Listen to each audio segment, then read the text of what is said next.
A crise do novo coronavírus tem provocado redução ou corte total da renda de muitos trabalhadores, né? Muitos estabelecimentos comerciais também fecharam as portas e donos de pequenos negócios enfrentam queda no faturamento. Nesse quadro, um setor que vem sendo bastante impactado é o aluguel de imóveis. Como os inquilinos podem renegociar?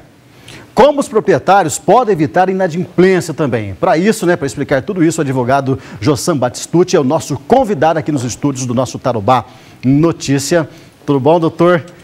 Boa tarde para o senhor. Muito obrigado pela presença mais uma vez. Eu que agradeço o convite e a oportunidade novamente de a gente poder conversar e esclarecer esses pontos tão relevantes a todos. Que bacana, obrigado mais uma vez. Doutor, então a pergunta é essa, Como que o inquilino...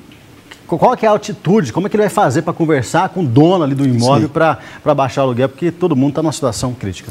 Sim, isso é importante realmente relatar. A situação ela afeta a todos, Então, inquilinos e também proprietários, que são os locadores. Conforme esses dias eu até falei em live, em outros temas, é muito importante ter transparência, diálogo e bom senso. São as 3 palavras-chave para a gente poder identificar e, realmente sendo transparente, a gente poder apresentar ao proprietário, no caso, exatamente as condições. Evidente que não são todos os setores que são afetados, nem todas as empresas, mas algumas empresas são de maneira muito severa. Não apenas nesse momento que estiveram fechados, mas também nesses próximos meses.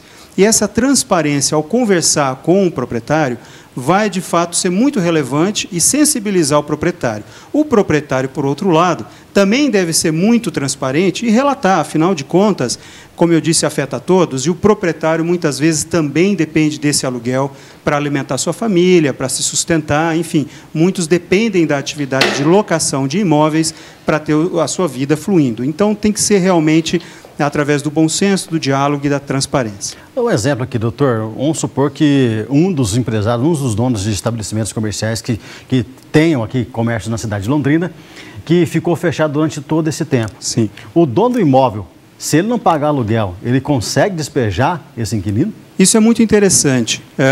Ontem, em Nova York, foi comentado, eu sei que está longe daqui, mas só para você ver como que isso afeta o mundo inteiro, e lá foi determinado a suspensão de despejos.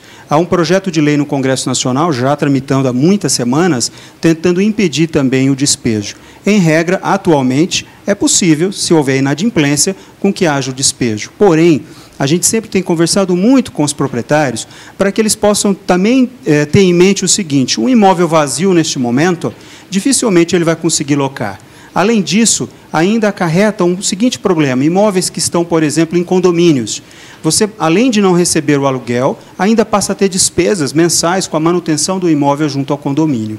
Então, o despejo é possível, porém, é neste ajuste, por meio de uma redução provisória ou uma redução definitiva do valor desse aluguel, ou mesmo reparcelando esse valor que agora é reduzido, e aí também negociar o percentual de redução, 30%, 20%, 50%, ou até, em alguns casos, 100%, por que não?